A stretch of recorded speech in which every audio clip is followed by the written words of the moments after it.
রাজ্যের বাঙালি প্রধান এলাকাগুলোতে মাতৃভাষার সংরক্ষণ ও প্রচার প্রসারের জন্য ঝাড়খণ্ড বাংলা ভাষা উন্নয়ন সমিতি ক্রমাগত সক্রিয় রয়েছে।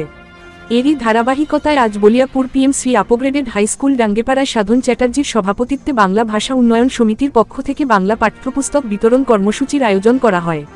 কয়েক ডজন শিশুর মাঝে বই বিতরণ করা হয়। সমিতির উদ্দেশ্য হল গ্রামীণ ও বাঙালি প্রধান অঞ্চলের বিদ্যালয়গুলোতে মাতৃভাষার শিক্ষাকে উৎসাহিত করা এবং শিশুদের বাংলা পঠন পাঠনের সঙ্গে যুক্ত করা। এই অনুষ্ঠানে প্রধান অতিথি হিসেবে উপস্থিত ছিলেন ব্লক উপপ্রধান আশা দেবী। আশা দেবী বলেন, বাংলা ভাষা ঝাড়খণ্ডী জন্মাংশের অন্যতম প্রধান একটি ভাষা। এক সময় সমগ্র মানভূম অঞ্চলে সরকারি ও বেসরকারি সব কাজ বাংলা ভাষাতেই সম্পাদিত হতো, কিন্তু আজ পরিস্থিতি ভিন্ন। তিনি বলেন, আমাদের বাংলা ভাষাকে বিকশিত ও সংরক্ষিত করা প্রয়োজন।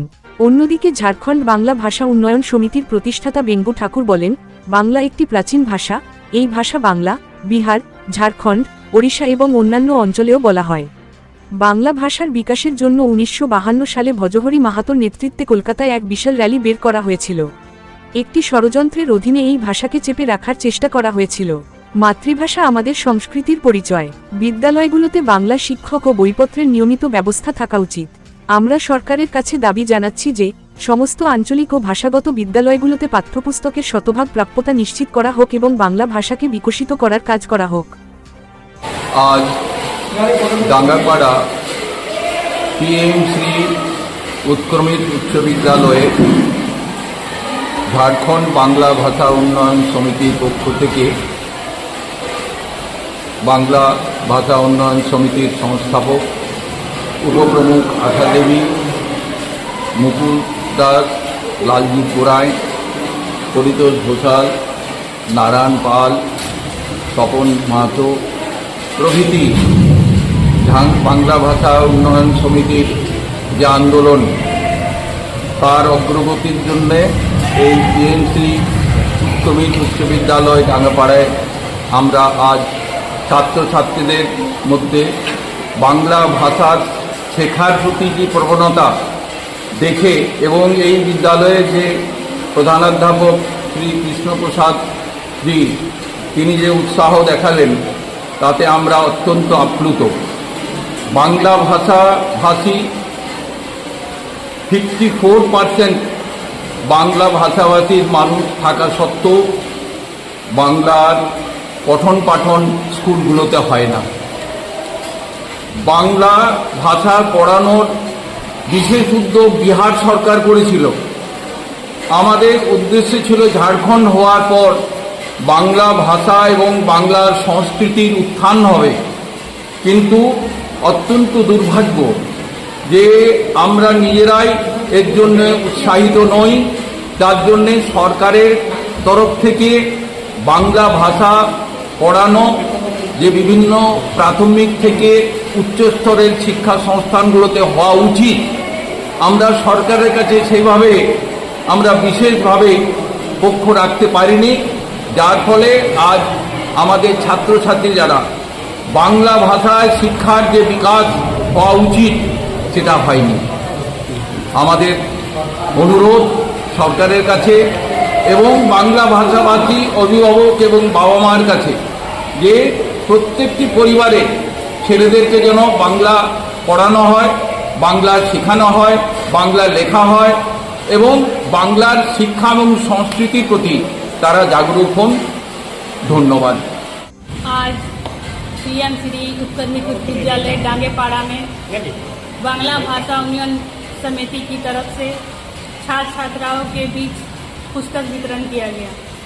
इन लोग का उद्देश्य है कि हमारे क्षेत्र में जितने भी बांग्ला भाषी लोग हैं, अपनी भाषा और अस्तित्व को बढ़ाने के लिए वो बांग्ला भाषा का यूज करें, चाहे वो पढ़ाई के क्षेत्र में हो, लेखन के क्षेत्र में हो, हर तरफ से जिसकी भी मातृभाषा बांग्ला हो वो बांग्ला भाषा में ही बात करे और बांग्ला भाषा जो धीरे धीरे लुप्त होने के थी उनको आगे बढ़ाने का काम कर रहे हैं, ताकि बांग्ला भाषी लोग जागरूक हो और बांग्ला भाषा को बचाने का काम करें।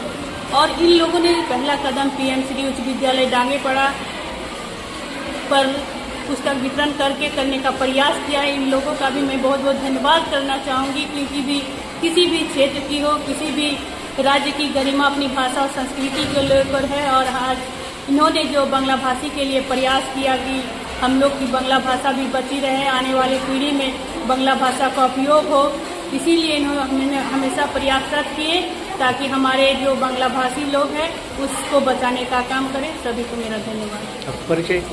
मैं आशा देवी, उप प्रमुख प्रखंड बलियापुर। आज हम लोग डांगापाड़ा उच्च विद्यालय में झारखंड बांग्ला भाषा उन्नयन समिति की तरफ से वर्णपद के प्रथम भाग द्वितीय भाग हम लोग यहाँ वितरण करने आए हैं ताकि यहाँ का बच्ची लोग को भी देखें। वो लोग मातृभाषा में पढ़ना चाहता है।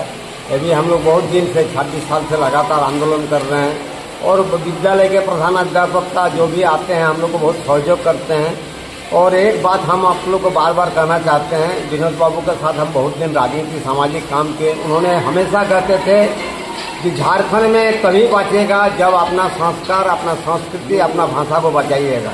इसलिए उन्होंने एक वाणी कहते, पढ़ो लड़ो और लड़ के अधिकार लो। तो आज जो हम लोग का संस्कृति धीरे धीरे लुप्त हो रहा है, इस संस्कृति को बचाने के लिए बांग्ला पढ़ना अनिवार्य है। क्योंकि आज अगर झारखंड का कोई मूलवासी शादी विवाह करते हैं तो बांग्ला पांजी में देखिएगा, हिंदी में कार्ड छपाने का बावजूद भी एक एरो लिख देते हैं बांग्ला का वैसे। तो बांग्ला भाषा कोई जातिगत भाषा नहीं है। और एक बात हम कहना चाहते हैं, बांग्ला भाषा का पहला योद्धा स्वर्गीय भजहरी महतो थे। उन्होंने 1952 को जो एक संदेश दिए थे कि झारखंड अगर आज नहीं तो कल झारखंड बनेगा, तो झारखंड का संस्कृति, झारखंड का भाषा अगर हम नहीं बचा पाएंगे तो झारखंड में कभी उन्नति नहीं होगा। आज उनका वाणी, आपका विनोद बाबू का वाणी हम लोग नहीं अनुसरण कर रहे हैं, जिसका आज दुर्गति हम लोग को हो रहा है। आज गांव में ढेकी नहीं है, आज गांव में आपका जाता नहीं है। आज हर पर्व त्योहार हम लोग जाके आपका केमिकल का सामान खरीद के हम लोग वितरण कर रहे हैं। यही हम लोग का दुर्भाग्य है। इसलिए हम कहेंगे अपना भाषा, अपना संस्कृति, अपना सभी को एक बूंद माने इसमें बांध के चलिए, तभी झारखंड में उन्नति होगा, अन्यथा नहीं होगा। कहीं आपका परिचय? मेरा परिचय, मैं डेंगू ठाकुर, झारखंड बांग्ला भाषा उन्नयन समिति का हम संस्थापक।